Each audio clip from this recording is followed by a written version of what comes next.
ನನ್ನ ಹತ್ರ ಇರೋ ಫಿಗರ್ ಪ್ರಕಾರ ಹಿಂದಿನ ವರ್ಷ 1,80,742, ಆಮೇಲೆ 1,63,697 ಅದರ ಹಿಂದಿನ ವರ್ಷ. 1,50,80,080. ಹೀಗೆ ಕ್ರೈಮ್ ರೇಟ್ ಜಾಸ್ತಿ ಆಗ್ತಾಯಿದೆ, ಜನರ ನೆಮ್ಮದಿ ಹಾಳಾಗ್ತಾಯಿದೆ. ಎಲ್ಲಕ್ಕಿಂತ ಹೆಚ್ಚಾಗಿ ಮೊನ್ನೆ ದಿನ ನಮ್ಮ ರಾಜ್ಯ ನಾಯಕರು ಮೀಡಿಯಾದಲ್ಲಿ ಹೇಳಿದಾಗ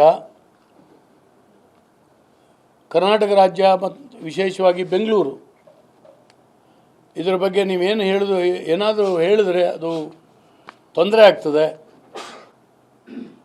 ಇಲ್ಲಿ ಇನ್ವೆಸ್ಟರ್ಸ್ ಬರೋದಿಲ್ಲ, ಈ ರೀತಿ ಅದನ್ನ ಹೇಳೋದೇ ತಪ್ಪು, ಟೀಕೆ ಮಾಡೋದೇ ತಪ್ಪು ಅನ್ನೋ ಹಾಗೆ ನಮ್ಮ ಗೃಹ ಸಚಿವರು ಇವತ್ತು ರಿಯಾಕ್ಟ್ ಮಾಡ್ತಾ ಇದ್ದಾರೆ.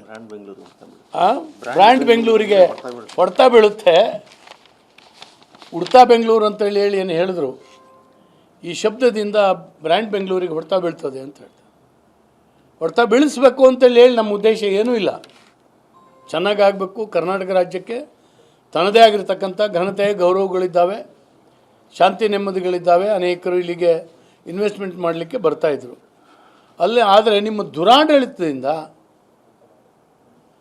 ಇವತ್ತು ಕರ್ನಾಟಕ ರಾಜ್ಯಕ್ಕೆ ಬೆಂಗಳೂರಿಗೆ ಕೆಟ್ಟ ಹೆಸರು ಬರ್ತಾ ಇದೆ.